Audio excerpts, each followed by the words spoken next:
Quatrième journée de ces championnats d'Europe à Birmingham, les amis, avec deux nouvelles médailles pour l'équipe de France. Alice Finot en argent sur le 3000 mètres steeple et Marie-Julie Bonin en bronze sur le saut à la perche. Pas de problème de vent aujourd'hui, en tout cas, si, il y avait beaucoup de vent, mais il était de dos. Un peu perturbant pour la perche du décathlon, on en reparlera un petit peu plus loin. Et surtout, il y avait beaucoup de finales, 6 finales plus la fin du décathlon, des Français dans toutes les finales, sauf le triple saut, 11 Français en finale, deux médailles, une en argent, une en bronze. Une belle journée pour l'athlétisme, ça fait plaisir. Stéphane, les amis, installez-vous bien. Vous êtes dans la chambre d'appel. On your marks. Set. Enfin, il y avait du monde dans les tribunes. Ça a failli être mon coup de gueule, franchement, parce que j'en avais vraiment marre de voir des sièges vides, alors que nous, on n'a pas pu y aller, on n'avait pas de place. Là, il y avait du monde. L'ambiance était crescendo, de plus en plus impressionnante. On a vu un public anglais qui était vraiment acquis à la cause des athlètes, que ce soit les Anglais ou que ce soit les Irlandais. On va y revenir dessus avec une magnifique finale du 800 mètres. Donc là, j'ai un peu plus kiffé parce que j'ai vu un stade qui était rempli et c'était une grosse journée pour nos Français et notamment nos Françaises parce qu'aujourd'hui on a eu deux médailles pour des Françaises. Et avant de parler d'Alice Finot et du scénario de la course, moi j'ai envie de revenir sur Alice Finot elle-même, son palmarès, parce qu'il devient exceptionnel, parce que ce soir à Birmingham, elle est vice-championne d'Europe avec 9 minutes 14, meilleure performance pour elle de la saison. Elle avait gagné à Rome en 2024, donc elle perd son titre, mais elle gagne quand même une très belle médaille ici à Birmingham. C'est de l'argent, c'est une très très belle médaille. Elle avait fini 4e aux Jeux Olympiques de Paris 2024. Elle est en train vraiment d'intégrer le gratin européen et mondial. On se souvient qu'à Paris, elle avait fait le record d'Europe en 8,58. Là, c'est une course qui a été un peu plus tactique. Elle a toujours été aux avant-postes. Elle a toujours su bien se positionner alors qu'il y a eu des chutes. Il y a eu aussi des contre-performances avec Léa Meyer qui était une des grandes favorites, qui a fini 4e, qui est passée complètement à la trappe, qui a même pas voulu checker les autres concurrentes, qui est partie directement, même pas voir les kinés, mais à mon avis pleurer dans son coin. Mais Alice Finot a fait une course de fou. Il faut vraiment compter sur elle. Elle ouvre le compteur des médailles sur le demi-fond. Et ça fait plaisir parce qu'on avait annoncé de nombreuses médailles sur le demi-fond. Ouais, c'est vrai. 9-14 sur le steeple, tu dis que c'était une course tactique, je pense qu'elle était au rupteur, Alice Finot, tout le long. Elle aurait pas pu gagner encore plus. Ça a couru quand même relativement vite, hein. 9-12 pour la gagne, 9-14, 9-15 pour l'argent et le bronze. Ce sont des belles performances. Et tu as parlé de Léa Meyer. Léa Meyer, elle a mené tout le long. Elle s'est envoyée une vôtre monumentale dans la dernière rivière. Elle a essayé de repartir pour aller récupérer une médaille. Elle a pas réussi. Elle doit être dégoûtée. Elle a dû se faire mal. En plus, faut regarder les ralentis, les amis, hein. Elle s'est envoyée une vôtre qui fait vraiment pas rire. Ça me fait un peu rire, mais elle a pas dû beaucoup rire. Mais ouais, 3 Allemandes dans les 4 premières places. C'était une course où il y avait aux avant-postes 3 Allemandes, 3 Françaises. C'était assez cool pour nous de suivre ça. On savait qu'Alice Finot, elle avait les capacités de s'accrocher. C'est une fille qui dans la tête ne lâche rien. Ça a couru, donc moi je trouve plus vite que tactique, Stéphane. Je pense vraiment qu'ils étaient un peu au rupteur. C'est passé à 3,03 au premier 1000. En fait, c'est le deuxième 1000 où ça a un peu ralenti. C'est là que ça a été un peu plus tactique. Ça a fait 3,09 dans le deuxième 1000. Par contre, ça finit pour la vainqueur, hein, Kraus, l'Allemande. Elle finit en 3,00. Et Alice Finot finit en 3,02. Et les 2 secondes d'écart, elles sont dans les 200 derniers mètres parce qu'elle passe en 8,40 au 2800 mètres. Ensemble, les deux filles, et sur les 200 derniers mètres, Kraus mais vraiment 2 secondes à Finot, c'est là que la différence se fait.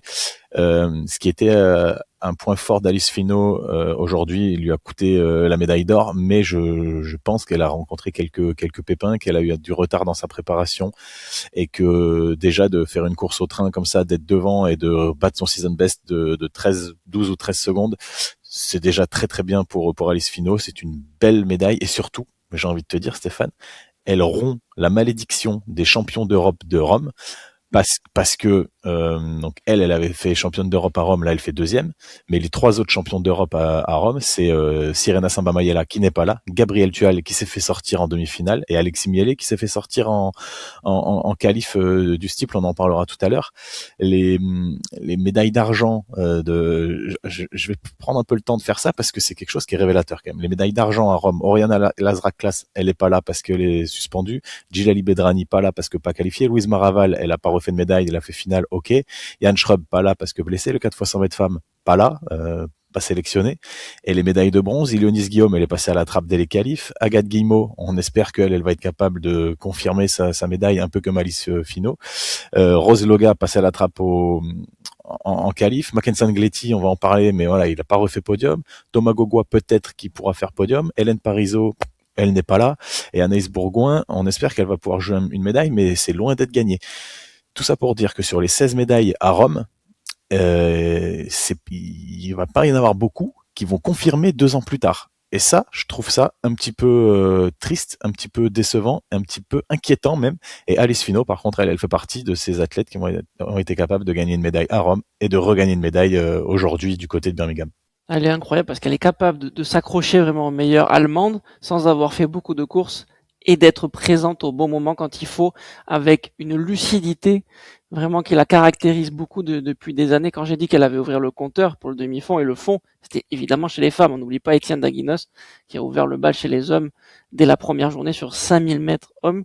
Il avait fini troisième. Mais derrière Alice, la France fait une finale collectivement qui est vraiment très très impressionnante parce qu'il y a Clara euh, euh, entre Sang, pardon, 6e en 9-21, Flavie Renoir 7e, là aussi en 9-21, ça se joue au 10e.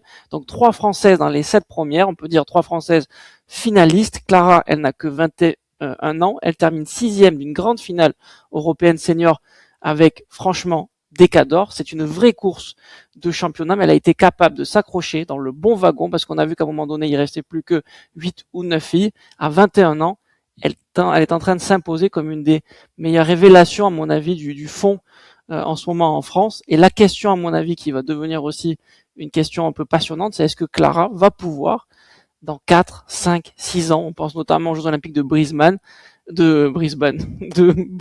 pardon, d'aller chercher une médaille sur 3000 mètres steeple. Ce serait jamais arrivé aux Jeux Olympiques pour l'équipe de France. Ouais, ça va être la grande question parce qu'elle avait vraiment fait preuve de sang-froid, que ce soit en série, en faisant une chute et en se relevant et en finissant fort pour arracher sa place en finale. Bon, quand je dis arracher, non, mériter sa place en finale assez largement.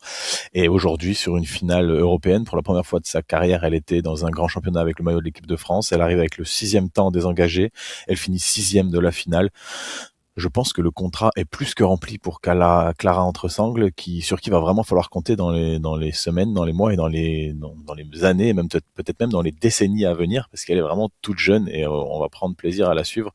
Peut-être même déjà pour Los Angeles, mais comme tu le dis, je pense que c'est une fille qui est programmée pour Brisbane 2032 et ça sera peut-être une chance de médaille, mais faut pas vendre la peau de l'ours avant de l'avoir tué parce que je vais revenir sur ce que je disais juste avant. On voit toutes les médailles qu'il y a eu en 2024 et là, les athlètes, franchement, s'il y en a 2 voire 3 sur les 16 qui arrivent à refaire une médaille cette année, ça sera le maximum. Et ça, je le répète un peu, hein, mais je trouve ça vraiment très très inquiétant. Le constat est dur, hein, Alex. Le constat est très dur parce que est-ce que les autres pays sont dans le même schéma que nous? Je le sais pas, mais ça fait peur. Ça fait peur d'entendre ça. J'avais pas cette information-là, mais c'est vrai qu'on voit pas les mêmes visages aux avant-postes, en tout cas. Ouais. Ah bah c'est bien simple, hein, il reste plus qu'Agathe Guillemot, Thomas Gogua et Anaïs Bourgoin qui pourraient refaire une médaille. Ça fait qu'on pourrait avoir maximum 4 médailles sur les 16, confirmer 4 médailles sur les 16 de Rome. Et Thomas Gogua, ça va être compliqué, Anaïs Bourgoin, ça va être compliqué, et Agathe Guillemot, bon, ok, là c'est envisageable. Donc en termes de probabilité, on risque d'avoir 2 des 16 médaillés de Rome qui vont être confirmés. Et voilà, je le redis une 3e fois, ça m'inquiète un tout petit peu. Peut-être enchaîner, Stéphane, avec la 2e médaille de la soirée, une belle médaille, une médaille souriante, c'est le sourire de Marie-Julie Bonin, qui finit 3e du saut à la perche féminin avec 4,70 m. dans un concours où elle s'est fait quelques petites frayeurs. Elle a vraiment pas tout passé au premier essai, mais elle a su franchir cette barre au bon moment et pour aller chercher la médaille de bronze. Elle, on le rappelle, qui a changé d'entraîneur, qui s'entraîne depuis quelques mois avec Damien Innocencio, l'ancien entraîneur de Renaud Lavillenie quand il a été champion olympique en 2012, l'ancien entraîneur de Angelika Moser qui vient de gagner les championnats d'Europe de perche, du saut à la perche féminin à la Suissesse avec 4 mètres 80 devant Wilma Eltela, la finlandaise qui avait elle été championne d'Europe en 2022 à Munich. Donc ça fait un podium Angelika Moser, Wilma Eltela et Marie-Julie Bonin. Et la très belle histoire de la soirée, Stéphane, c'est Margot Chevrier qui finit certes au pied du podium, mais je pense qu'elle est heureuse comme tout. Elle fait 4e de ce concours de perche avec 4,60 m, son meilleur saut de la saison. Elle a franchi toutes ses barres au premier essai. Après, elle s'est attaquée à 4,70, une perf à 1 cm seulement de son record personnel. Quand on se souvient qu'il y a 2 ans et demi, elle avait le pied en Y dans un sautoir à la perche du côté de Glasgow sur des championnats hivernaux. Ça fait vraiment chaud au cœur. Elle est de retour dans le grand bain. Et ça aussi, c'était très plaisant à voir. Et il y a fort à parier qu'il va falloir maintenant aussi compter sur elle dans les mois et dans les années à venir parce qu'elle a retrouvé son tout meilleur niveau. Et c'est une athlète qui a un mental vraiment incroyable. Les Françaises, franchement, sont aux avant-postes sur le 3000 mètres steeple, mais l'ont été aussi sur le concours de perche, parce que ce concours de perche-là, moi, m'a marqué. Il m'a marqué parce qu'on a vu les filles s'encourager, être ensemble. C'est peut-être l'état d'esprit des sauteuses à la perche, mais là, j'ai été impressionné. Marie-Julie Bonin, oui, magnifique 3e place. Margot Chevrier, magnifique 4e place. Bérénice Petit finit 7e ex aequo dans un concours où elle débute un peu dans le haut niveau, mais je l'ai trouvée vraiment impressionnante. Honnêtement, nos athlètes là, il faut les suivre. Il faut les suivre et il faut casser ce que tu dis là, ce que tu disais sur le fait qu'après Rome 2024, on n'avait pas les mêmes visages 2 ans après, en 2026 à Birmingham. Il faut les suivre.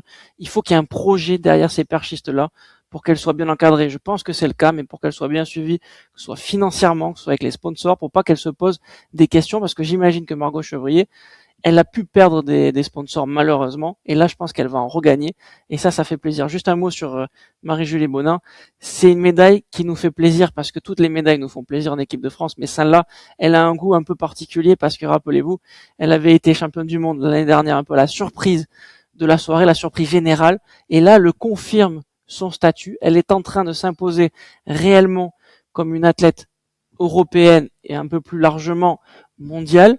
Elle tente des barres. On voit qu'elle n'a pas l'habitude de tenter 75, 80, 4m75, 4m80, mais elle y va, elle essaye des choses. Et ça fait plaisir. Moi, je suis pas spécialiste de perche, Alex, tu vas peut-être rebondir sur ce que je vais dire, mais je la trouve plus aérienne, plus de peps, plus de dynamisme et plus d'explosivité. Et on voit que quand elle sort de sa perche, il y a un petit sursaut. Moi, j'ai pu voir avec l'œil que j'ai un tout petit peu, que j'avais pas vu chez les autres athlètes. Les autres athlètes ont l'air un peu plus techniques, mais elle a retrouvé cette fibre-là qu'elle avait au championnat du monde, quand elle est championne du monde à Toruń. Ouais, c'était pas à Toruń, je crois. Toruń, c'était cet hiver, c'était l'hiver d'avant, c'était en Chine. Oui. Mais oui, elle était championne bêtise, du monde quoi qu'il arrive. C'est pas grave. Mais non, à Nanjing, c'est ça. évidemment. Ouais, tu m'as fait bugger. Mais oui, c'est vrai que elle est très vive, très aérienne, très rapide, très puissante, mais particulièrement irrégulière par rapport aux autres, à ses adversaires. C'est ce qui lui coûte, je pense, la médaille d'argent, voire le titre. Si elle arrive à avoir la régularité de son saut, par exemple à 4,70 m, où il y a une belle petite marge sur ce saut-là, il y a 4,75, peut-être même 4,80. Mais c'est vrai que bon, pour l'instant, elle saute aller peut-être une fois sur 5 de la meilleure des manières. Là, c'est tombé au bon moment.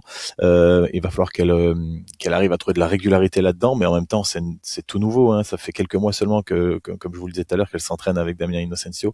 Ils ont prévu de changer beaucoup de choses, notamment dans sa course d'élan, pour éviter de se prendre des pains, notamment au moment du piqué, au moment de mettre la perche dans le butoir. Elle avait tendance à être un peu trop proche et de prendre des petits chocs. Là, ils vont essayer d'avoir un petit peu plus de légèreté, de continuité, de facilité dans la transmission des forces.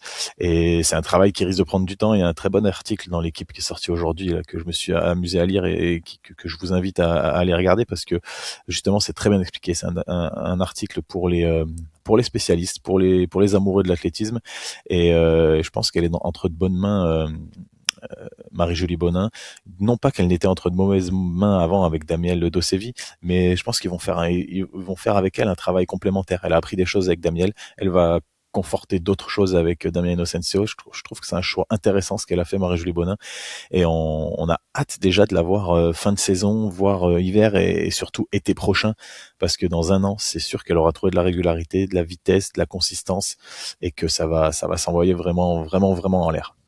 Ouais. Et une petite phrase sur Angelica Moser, quand même, la Suissesse qui a gagné, qui était, on va dire, la favorite, une des favorites de ce concours de championnat d'Europe là à la perche.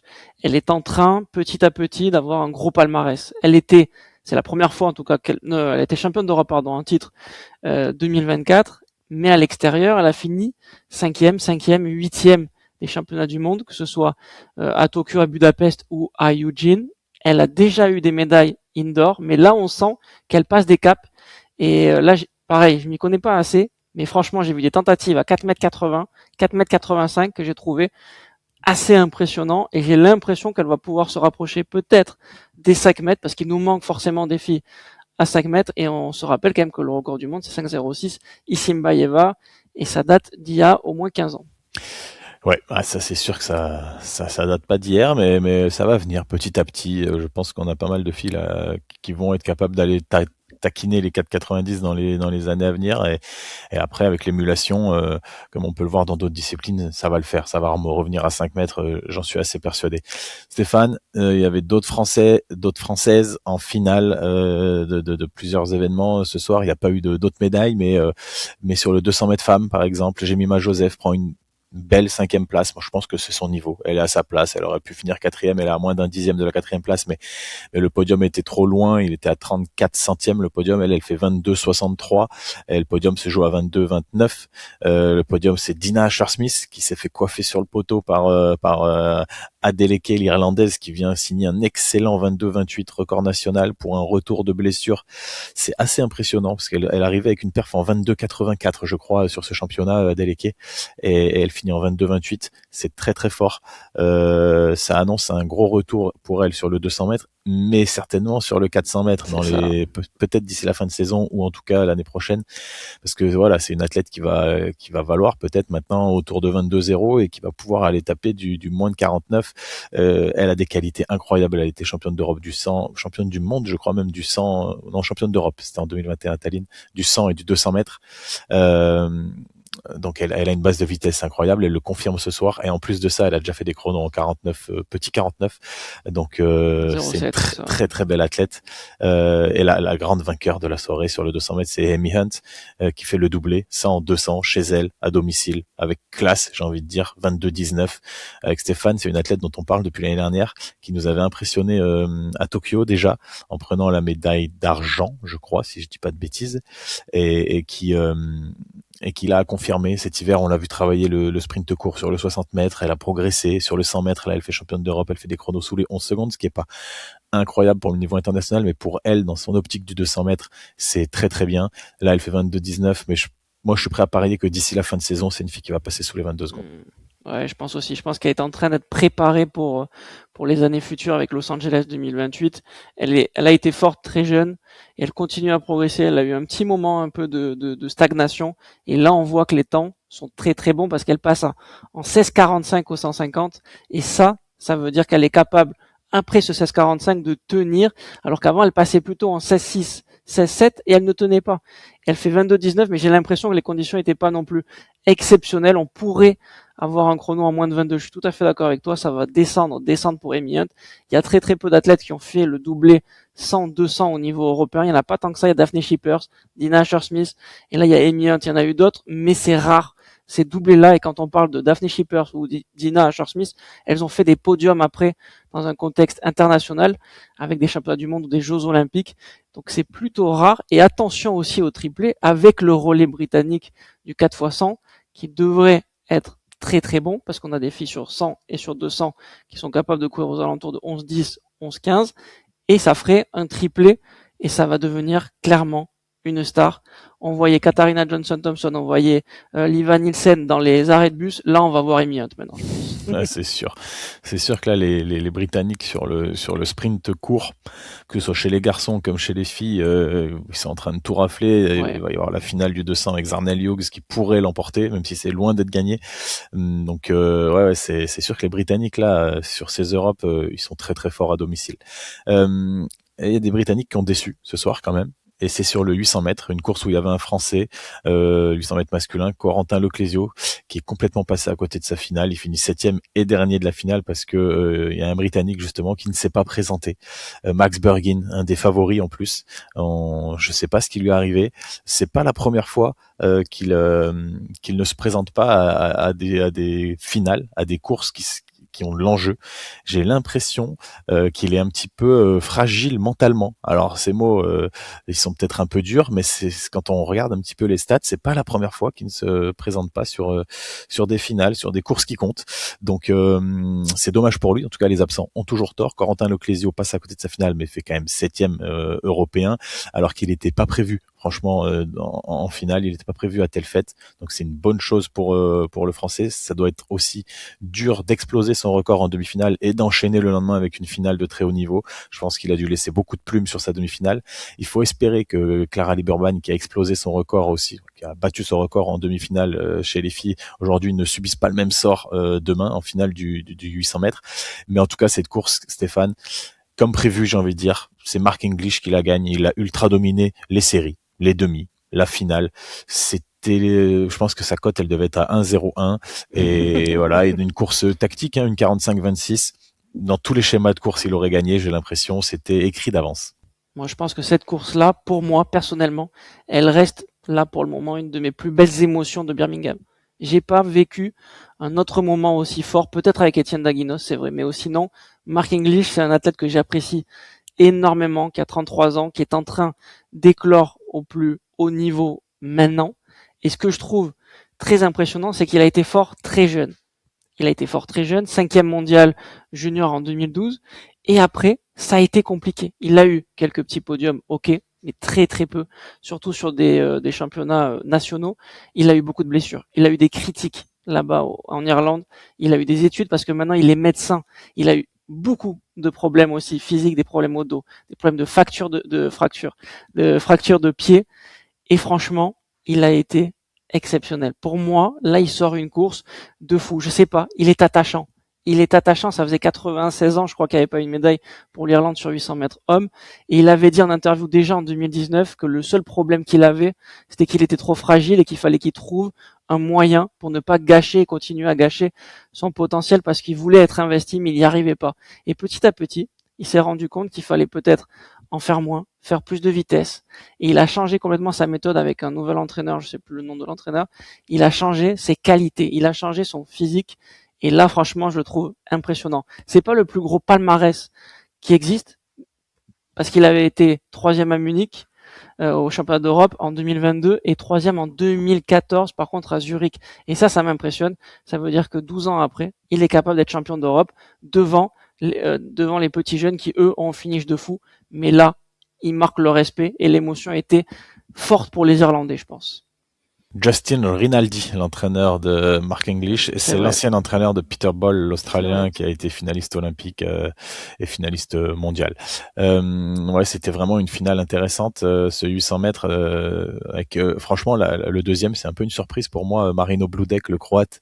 Je l'attendais pas du tout à pareille fête. Non. Et Mohamed Attaoui, qui finit troisième. Lui, il était un peu plus attendu déjà, même si cette année il avait rien prouvé encore. Et surtout, il a fait une course bizarre, particulière à Taoui. D'habitude, il se met toujours derrière et il envoie une grosse boîte dans les 200 derniers mètres, comme un peu Corentin Leclésio. Et là, il est resté au contact des deuxième, troisième, toute la course un petit peu. Vraiment, il a été toujours aux avant-postes, pardon. Et bah ça lui a souri puisqu'il ramène une médaille. Alors je pense qu'il est un petit peu déçu parce qu'il aurait voulu quand même pouvoir avoir ce kick final, mais quand on est aux avant-postes, c'est peut-être aussi plus dur d'avoir un gros kick.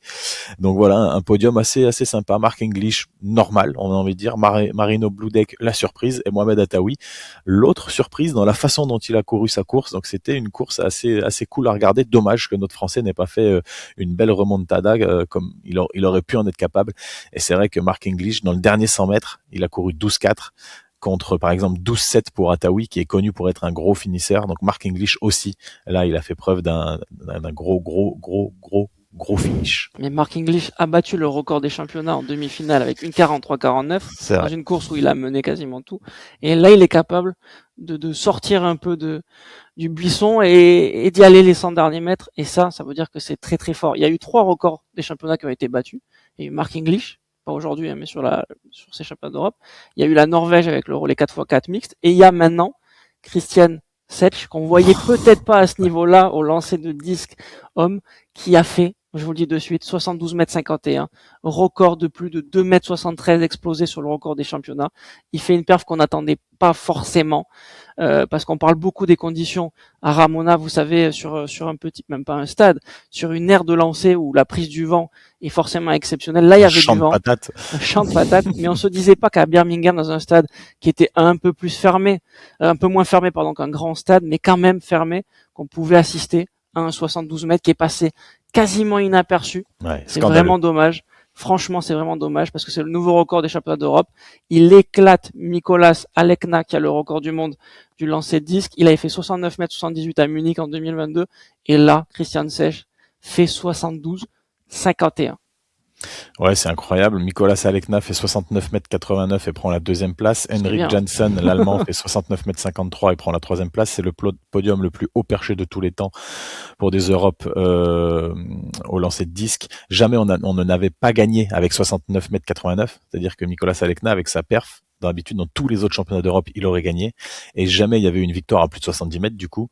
Et aujourd'hui, Christian Tche, il fait 4 G à plus de 70 mètres, dont son monstrueux 72,51 m.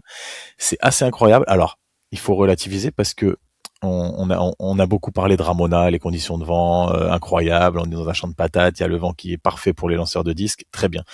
Là, on le sait, on n'est pas dans un stade complètement fermé à Birmingham, il y a du vent qui s'infiltre, et là, le vent, à mon avis, quand je vois les résultats, il était parfait pour les disco balls, et je pense que maintenant, tout le monde va vouloir aller à Birmingham les jours de vent pour lancer. Vu que Ramona ne comptera plus pour les qualifications pour des championnats d'Europe, du monde, pour des Jeux Olympiques, Birmingham comptera parce que on sait que maintenant la nouvelle règle World Athletics, c'est qu'il faut faire ses perfs en lancer de disque dans une enceinte, dans un stade classique comme à Birmingham et non pas dans un champ comme à Ramona pour valider les perfs. Donc franchement, on va regarder la météo maintenant, les disco balls, et quand il y aura beaucoup de vent comme un jour comme aujourd'hui, le vent installé comme aujourd'hui, ils vont tous aller organiser des compétitions à Birmingham pour lancer dans ces conditions. Mais parce que hier c'était l'inverse, le vent. Le vent était très mauvais hier, il était de dos et il faisait rabattre les disques. Par contre aujourd'hui il était parfait.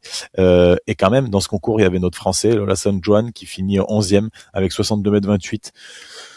Mais franchement, il pourra dire, et il l'a dit en interview, qu'il a assisté à un concours de fou furieux. Il a dû prendre beaucoup de plaisir quand même à regarder ce concours, même si quand on est compétiteur, on a envie de faire partie de ça, d'être dans les 8, d'avoir 6 essais, d'aller taquiner les podiums. Mais là, il fallait faire 69,53 m pour être podiumé. Il a été très lucide. Il sait qu'il n'en est pas capable à l'heure actuelle.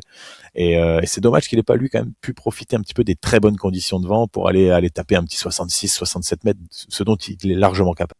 Non, mais c'est un concours de patron là pour Setch, les autres aussi, et Lolason doit s'accrocher à ce Van-Gogh-là. Il a dit pour aller chercher une médaille aux Olympiques, c'est son objectif en 2028, peut-être pour arrêter après sa carrière, je sais pas, il a pas dit, il me semble qu'il a 35 ans, 34 ans, 35 ans.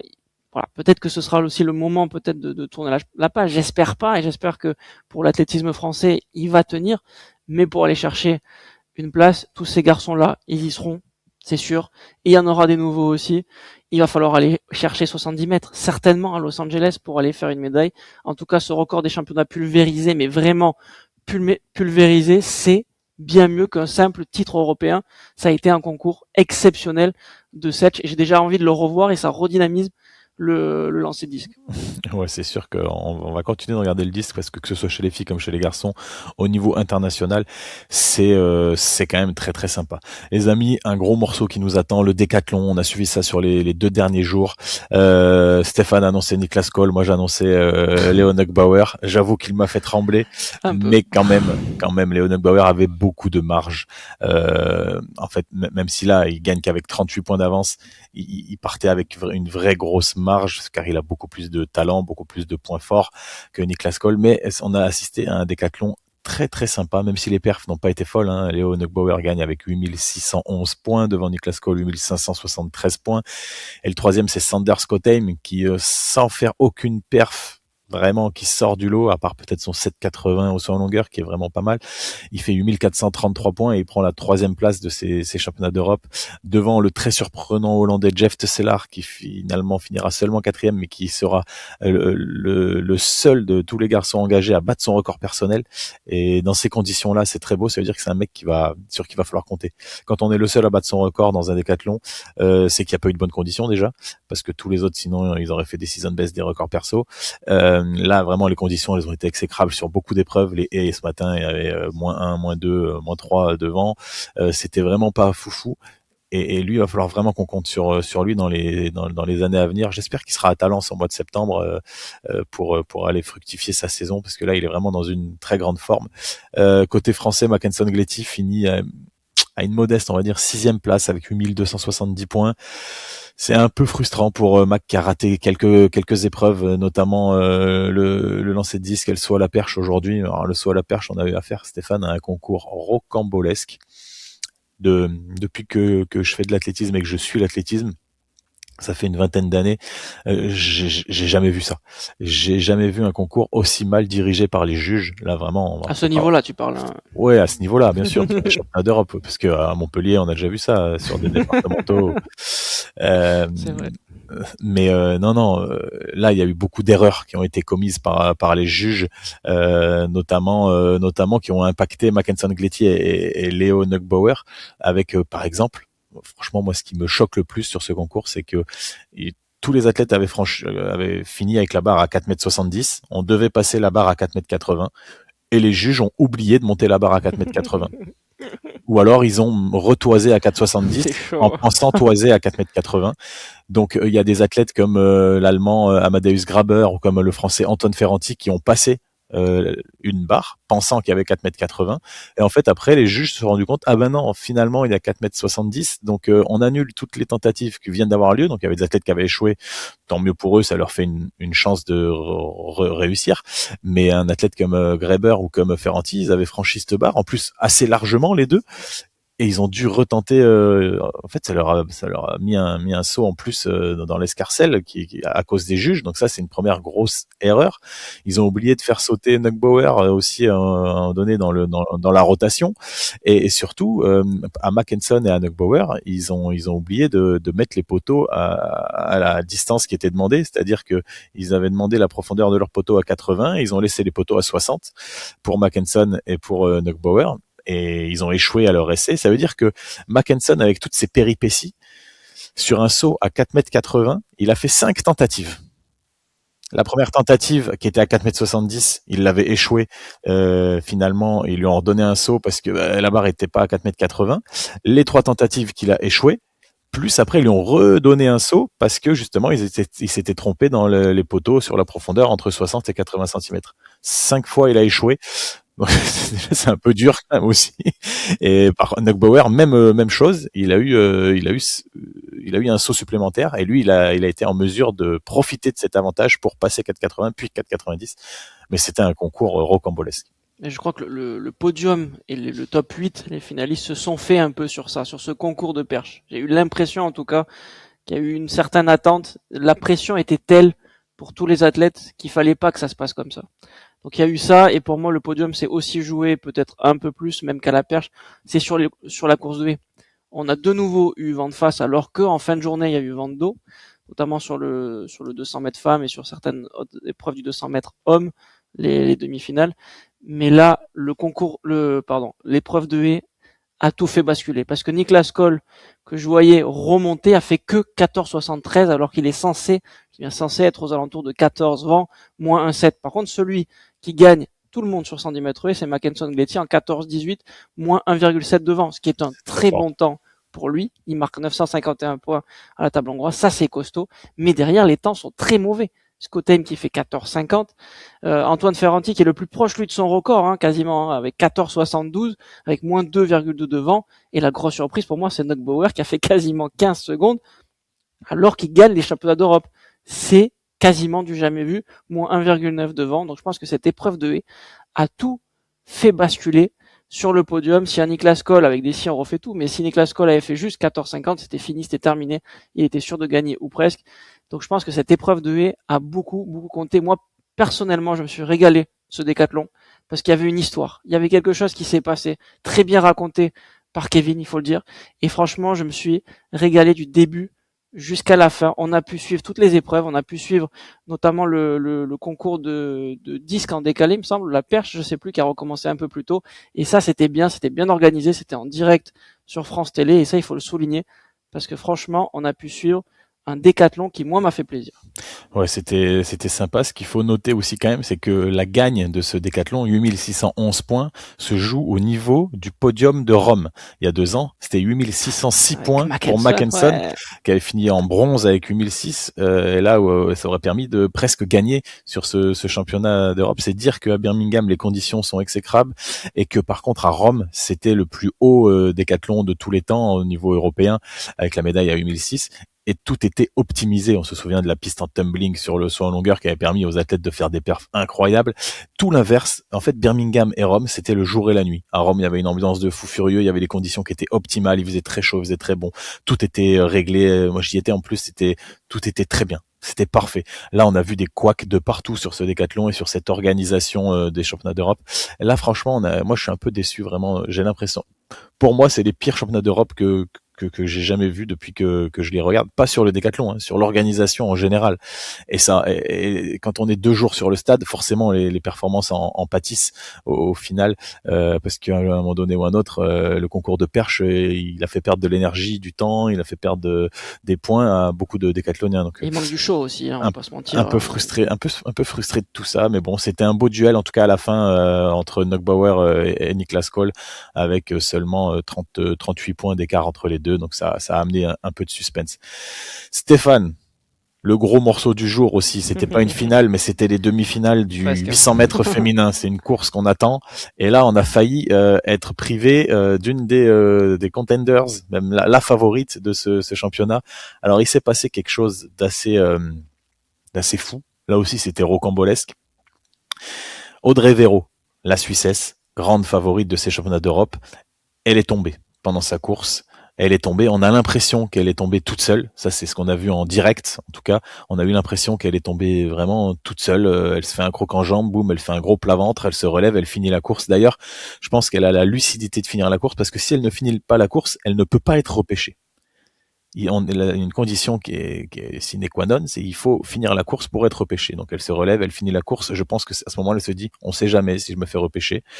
Et surtout qu'elle expliquera en zone mixte que elle comprend pas comment elle est tombée. Genre à un moment donné, elle courait et d'un seul coup, elle se retrouve le nez par terre. Donc elle se dit, il y a forcément un truc qui s'est passé. Bref, dans un premier temps, elle est éliminée.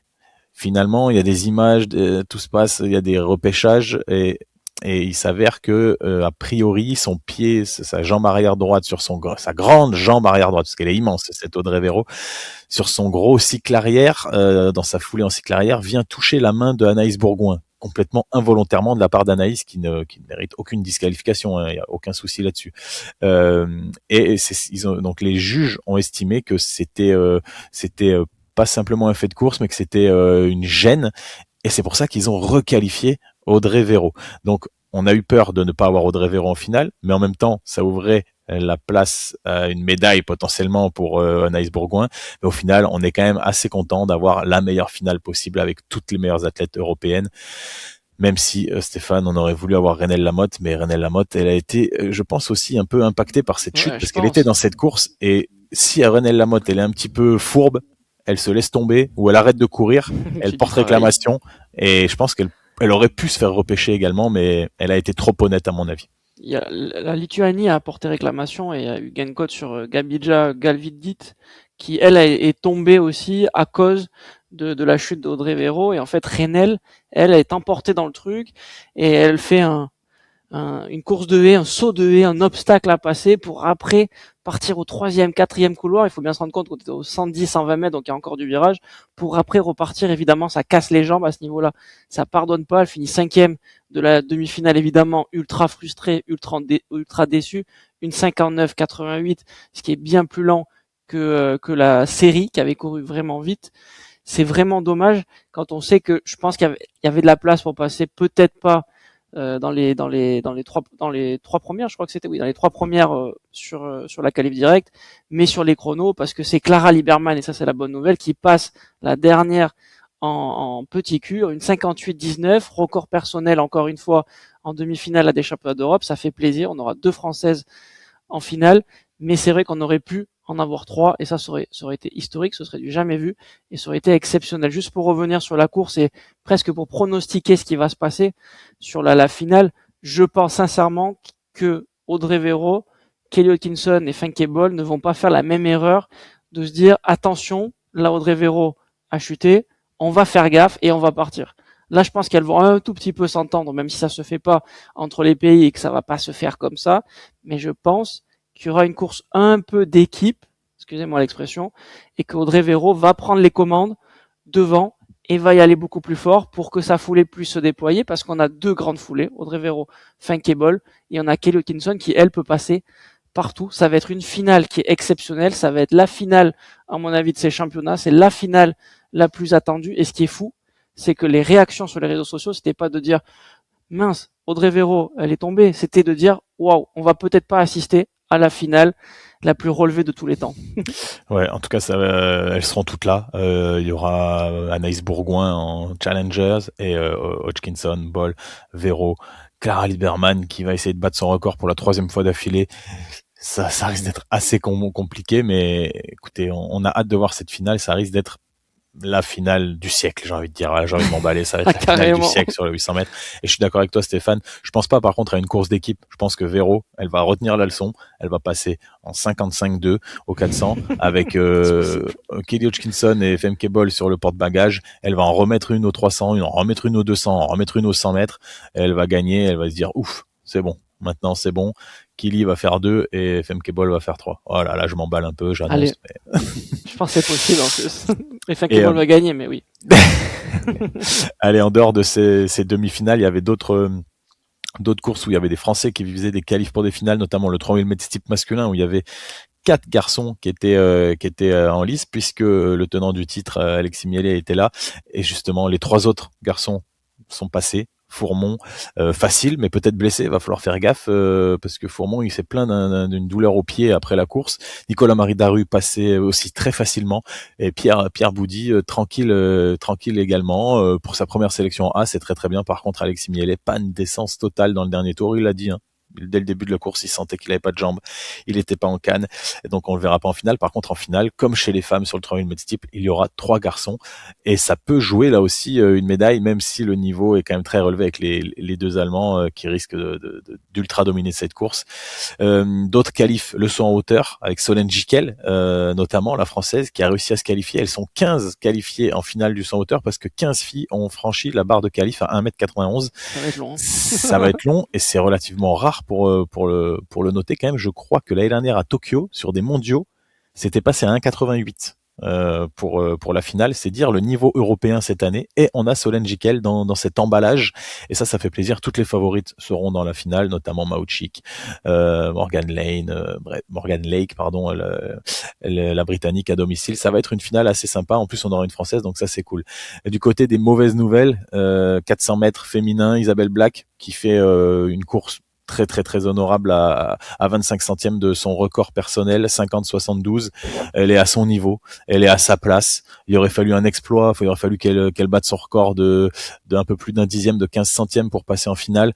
C'était possible, mais c'était loin d'être gagné. En tout cas, elle fait partie des filles qui auront été à leur niveau au championnat pour ses premiers grands championnats en individuel. Donc c'est quand même une très belle chose, c'est une belle première sélection et c'est surtout un bien meilleur chrono que sa course avec le mixte où elle avait fait 51-75 lancé, là elle fait 50-72 arrêté.